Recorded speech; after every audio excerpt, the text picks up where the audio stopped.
జనసేనలోకి ధర్మాన ప్రసాదరావు జగన్మోహన్ రెడ్డి గారికి అత్యంత సన్నిహితుడు, మాజీ రెవెన్యూ మంత్రి, అలాగే మాజీ స్పీకర్ తమ్మినేని సీతారాం. ఎందుకు అలిగారు ఇద్దరు వైసీపీ మీద? ఒక ఆయనకి ఇచ్చిన పదవి నచ్చలేదు, ఇంకొక ఆయనకి ఇచ్చిన పదవి ఆయన మెచ్చలేదు. సో ఇది ఈ నచ్చలేదు మెచ్చలేదు వ్యవహారం కురసాల కన్నబాబు గారు, ఉత్తరాంధ్ర ఇన్ఛార్జిగా వెళ్ళిన కురసాల కన్నబాబు గారి సమక్షంలోనే జరిగింది. ఆయన మీటింగ్ పెడితే ఈ ఇద్దరు డుమ్మా కొట్టేశారు. కన్నబాబు మాకు చాలా జూనియరు, ప్రజారాజ్యంలో మాకు పరిచయం ఉన్నప్పటికీ కూడా మాకు చాలా జూనియరు.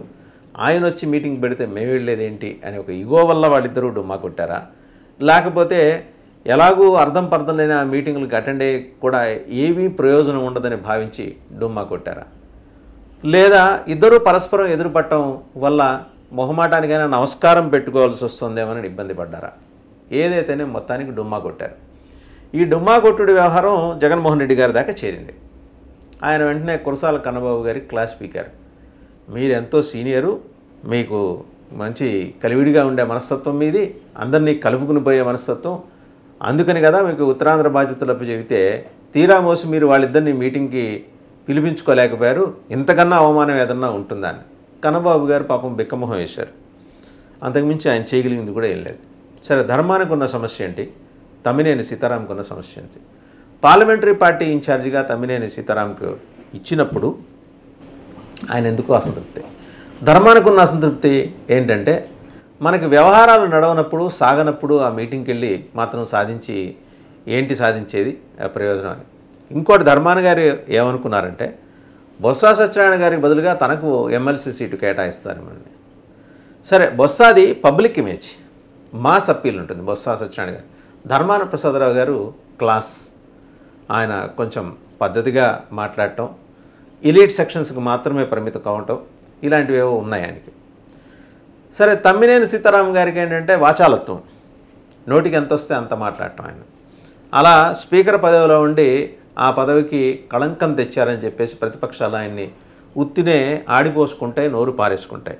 కానీ సీతారాం గారిది వెరవని మనస్తత్వం. సహజంగా డ్రామా ఆర్టిస్ట్ ఆయన, అద్భుతమైన వాచకం, ఆహార్యం, అద్భుతంగా ఆయన మిమిక్రీ కూడా చేయగలరు నాయకుల్ని. సో మాస్ అప్పీల్ ఉన్న నాయకుడు. అటు మాస్ని ఇటు క్లాస్ని ఒప్పించలేని ఒక నిస్సహాయత కురసాల కన్నబాబులో స్పష్టంగా కనబడింది. సరే, బొత్సాని కాదని ఆ రోజు ధర్మాన ప్రసాదరావు గారికి ఎమ్మెల్సీ సీటు ఎందుకు ఇవ్వలేదనే దానికి జగన్మోహన్ రెడ్డి గారికి ఉన్న రీజన్స్ జగన్మోహన్ రెడ్డి గారికి ఉన్నాయి. ఇదంతా ఒక ఎత్తైతే, ఉత్తరాంధ్రలో ప్రత్యేకించి శ్రీకాకుళం జిల్లాలో వైసీపీ ఖాళీ అయిపోతుందా? అయిపోతుందా అనే గతం తాలూకు ప్రశ్న అది. అయిపోయింది అనేది వర్తమానం. ఖాళీ అయిపోయిన తర్వాత ఇప్పుడు వైసీపీ ఎలా హ్యాండిల్ చేయబోతోంది మొత్తం శ్రీకాకుళం జిల్లాలో? విశాఖపట్నం జిల్లా అంటే సరే, బొత్స గారిని చూసి ఆయనకున్న కొంత మాస్ ఇమేజ్ని చూసి ఆయన చుట్టూ ఒక 10 మందో 25 మందో తిరుగుతూ ఉంటారు. లేకపోతే కొండపల్లి శ్రీనివాస్ గారు లాంటి వాళ్ళు ఎప్పుడైనా ఎయిర్పోర్ట్లో ఆయన కనిపిస్తే పాద నమస్కారం చేసి అబ్బెబ్బే నేను అట్లా ఏం చేయలేదని చెప్తూ కూడా ఉంటారు. ఇవన్నీ వెంట ఆన్ రికార్డ్, సీసీటీవీ ఫుటేజ్లో కూడా అది స్పష్టంగా కనపడింది. సరే, కొండపల్లి శ్రీనివాస్ గారి సంగతి పక్కన పెట్టండి. బొత్స ఎంతమందిని హ్యాండిల్ చేయగలరు?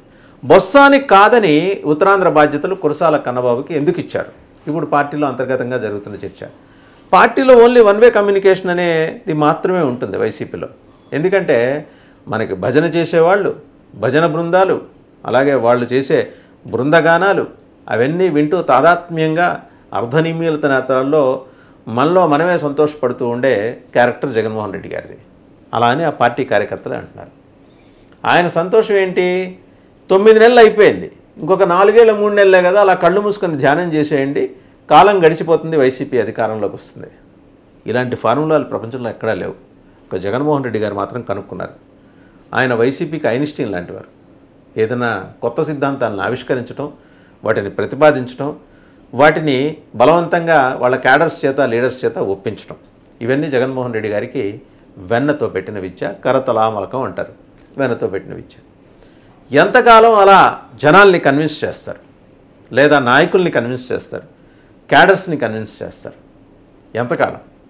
ఓ పక్క సీనియర్ మోస్ట్ లీడర్స్, అలాగే రాజశేఖర రెడ్డి గారికి అత్యంత సన్నిహితులైన ధర్మాన ప్రసాదరావు గుడ్ బై కొట్టేసి రేపు పిఠాపురంలో జరిగే ఆవిర్భావ సభకు హాజరు కాబోతున్నారు అనే వార్త తెలిసిన తర్వాత కూడా జగన్మోహన్ రెడ్డి గారు ఎలా నిమ్మళంగా కూర్చోగలుగుతున్నారు?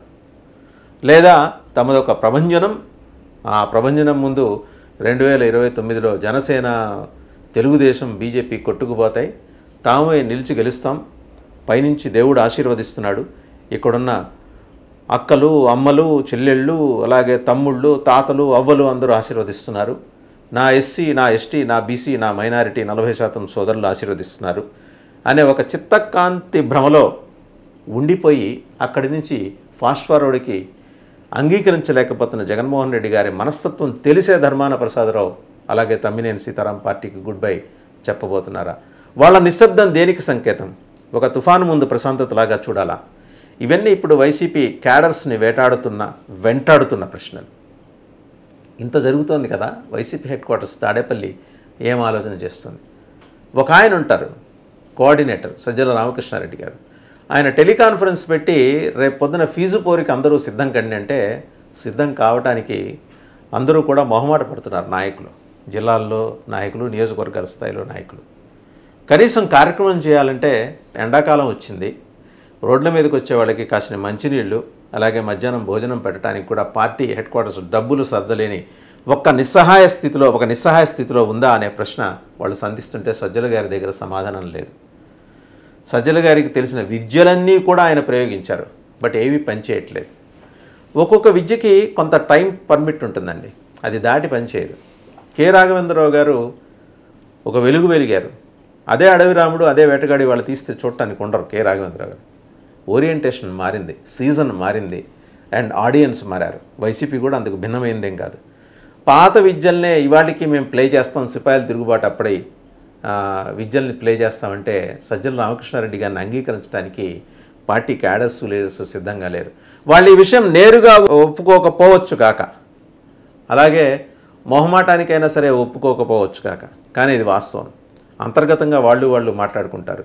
ఎందుకు వచ్చింది దేవుడా అనుకుంటూ టెలికాన్ఫరెన్స్లకు అటెండ్ అవుతున్న నాయకులు వాళ్ళ దగ్గర ఉన్న సమాధానాలు ఇవన్నీ చెక్ చేసి చూస్తే వైసీపీకి గుండు సున్నా ఎదురుగుండా కనిపిస్తోంది. వాస్తవాలు జగన్మోహన్ రెడ్డి గారికి నచ్చవు. జగన్మోహన్ రెడ్డి గారిని ఆవరించి ఉన్న ఒక కోటరికి కూడా ఈ వాస్తవాలు నచ్చవు. వాళ్ళు జల్లెడబడతారు. జల్లెడబట్టి తమకు అనుకూలమైన సారాన్ని మాత్రమే తీసుకుని ఆయన ముందు పెట్టి ప్రజలందరూ ప్రభు మనల్ని కోరుకుంటున్నారు, ఎప్పుడెప్పుడు ఈ 4 ఏళ్ల 3 నెలలు అయిపోతుందా, ఈ వ్యవధి పూర్తవుతుందా, మళ్ళీ మిమ్మల్ని ఎన్నుకుందామా అని ఉత్సాహంతో ఉవ్విళ్ళూరుతూ ఉత్సుకతతో ఎదురు చూస్తున్నారు ప్రభు అని. రోజు ఆ సభలో దర్బార్లో వారు ఎప్పుడు దర్బార్ ఏర్పాటు చేస్తే ఆ దర్బార్లో అప్పుడు వచ్చి తాళం వేయిస్తుంటారు. వీటన్నిటికీ మించి ఇంకొక విచిత్రమైన సన్నివేశం కూడా ఇక్కడ చెప్పుకోవాల్సి ఉంటుంది. జగన్మోహన్ రెడ్డి గారు మీడియా కాన్ఫరెన్స్లు ఏర్పాటు చేస్తుంటారు. ఈ మధ్యకాలంలో చేస్తున్నారు. కొంత డెమోక్రటిక్గా మారారు, ఆయన ప్రజాస్వామికంగా మారారు. దురదృష్టం ఏంటంటే ఆయన కోటరీ మారలే. ఇంకా ఆయన కోటరీ ఇంకా ఫ్యూడలిస్టిక్ మెంటాలిటీతోటే బిహేవ్ చేస్తుంది. ఎంపిక చేసిన మీడియా ప్రతినిధుల్ని మాత్రమే పిలిపించి ఎంపిక చేసిన ప్రశ్నలు మాత్రమే అడిగించి జగన్మోహన్ రెడ్డి గారిని Cloud9లో ఉంచే ప్రయత్నం ఆయన కోటరీ చేస్తుంది. ప్రయోజనం ఏంటి? 2 గంటల పాటు మీడియా సమావేశం జరిగితే సరిగ్గా సరైన ప్రశ్నలు అడిగేవాళ్ళు ప్రశ్నలు లేవనెత్తేసరికి టైం చూసుకొని జగన్మోహన్ రెడ్డి గారు ప్రెస్ మీట్ హాల్ నుంచి నిష్క్రమిస్తారు. ఒక పక్క అసెంబ్లీలో స్పీకర్ అధ్యక్ష నాకు మీరు టైం ఇవ్వట్లేదు, టైం ఇవ్వరు కదా అందుకని రావట్లేదని అంటూనే పరిమిత మీడియా, అది కూడా వారు ఎంపిక చేసిన మీడియా, కోటరీ ఎంపిక చేసిన మీడియా అడిగే ప్రశ్నలకి సమాధానాలు చెప్పకుండా ఇలా టైం చూసుకుంటూ దాటి వెళ్ళిపోవటం ఉంది చూసారా? అదంతా కోటరీ డైరెక్షన్లో నడుస్తుంది. జగన్మోహన్ రెడ్డి గారికి ఇదంతా తెలుసో తెలియదో, ఒకవేళ తెలిసినా పోన్లే మన కోటరీయే కదా అని వదిలేస్తున్నారో తెలియదు. కానీ లాంగ్ రన్లో ఇది పార్టీకి చేటు కల్పిస్తుందనే విషయాన్ని పార్టీ క్యాడర్స్, లీడర్స్ అంతర్గతంగా చర్చించుకుంటున్నారు. ఏకస్వామ్య వ్యవస్థ కాదు, ఇది ప్రజాస్వామ్యం, ప్రజలే దేవుళ్ళు అనే పద్ధతిలో నడుస్తున్న రోజుల్లో మీరు ఇంకా ఏకపక్షంగా వ్యవహరించడం ఏంటి? మా మాట కూడా వినాలి కదా, మీరు ఆచరించండి, ఆచరించకపోండి, అట్లీస్ట్ మమ్మల్ని వినాలి కదా అని క్యాడర్స్ అనుకుంటుంటే 7 అగడ్తలను దాటి ఆయన భవంతిలోకి వెళ్ళాలి. ఆయన అధికారంలో లేరు, ఆయన ముఖ్యమంత్రి కాదు, మాజీ ముఖ్యమంత్రి. కానీ ఆయన్ని ముఖ్యమంత్రి అనే భ్రమలో ఇంకా ఉంచుతున్న కోటరీ గొప్పతనాన్ని చూసి బహుదా శ్లాఘిస్తున్నారు జనం. ఎన్నాళ్ళు జగన్మోహన్ రెడ్డిని ఇలా డార్క్లో ఉంచేస్తారు? వాస్తవానికి తెలియకుండా ఈ బ్లాక్ కలర్ షీట్స్ అడ్డం పెడతారు అని చెప్పేసి జనం కోటరీని దుమ్మెత్తి పోస్తున్నారు, వాళ్ళ క్యాడర్స్, వాళ్ళ లీడర్స్.